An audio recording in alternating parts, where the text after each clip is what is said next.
It's Wednesday, the 2nd of February 2022. Welcome to the Fast 5 by Fear and Greed, where we give you the top 5 business stories you need to know in just 5 minutes. I'm Michael Thompson, and good morning, Sean Aylmer. Hello, Michael. Sean, 5 stories in 5 minutes. Let's get into it. Story number 1. Expectations were incredibly high yesterday afternoon that the Reserve Bank was going to say that it would start lifting interest rates sooner rather than later. Did it actually happen? Well, in short, no. The Reserve Bank is still comfortable that inflation isn't out of control. After the central bank's board meeting yesterday, Philip Lowe, the governor, said inflation needed to be sustainably higher, so too wages growth. Now, you can't say the Reserve Bank isn't independent. There's a bunch of market economists, a former treasurer in Peter Costello, and plenty of business leaders worried about inflation. They've called on the Reserve Bank to take action, but the central bank ain't budging.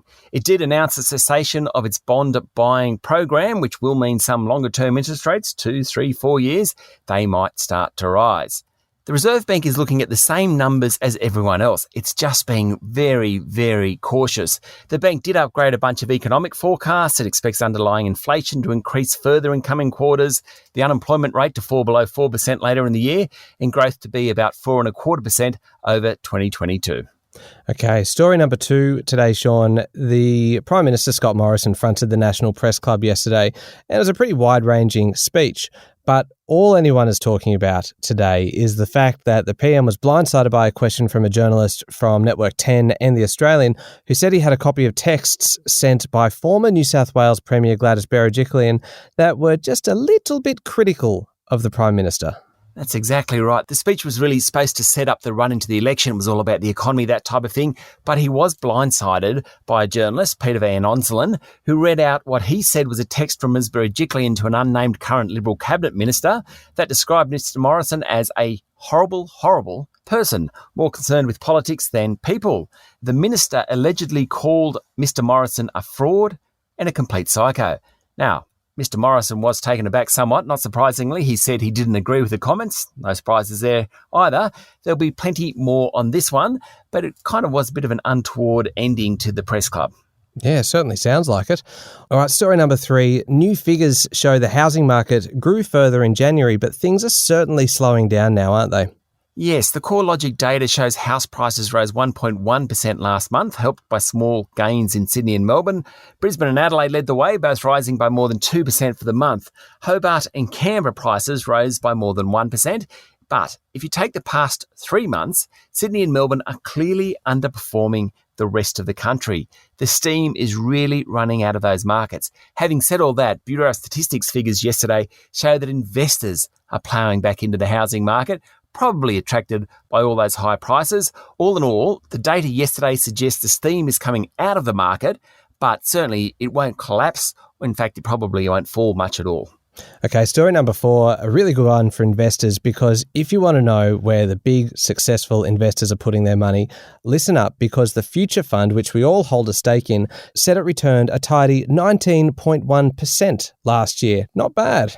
Not bad at all. It's well above the 7.5% objective. In fact, over the last decade, the fund's returned almost 11% annually.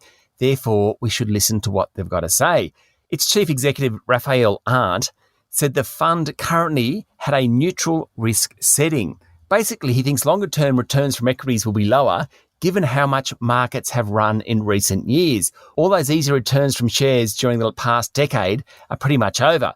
The fund is investing in less liquid, more skills-based investments. Now, he's talking about private equity, infrastructure, property, hedge funds, that type of thing.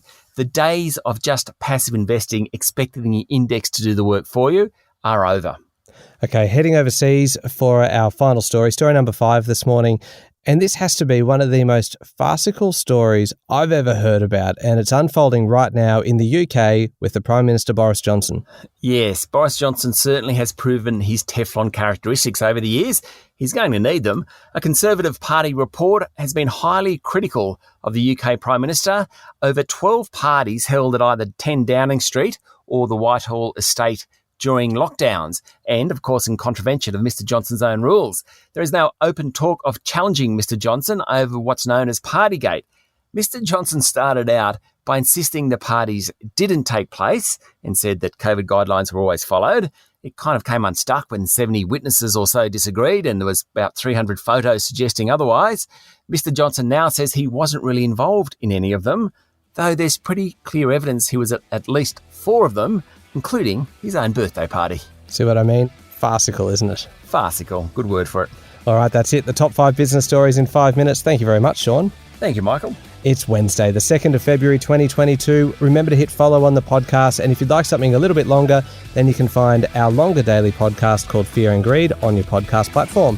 I'm Michael Thompson, and that was the Fast 5 by Fear and Greed. Have a great day.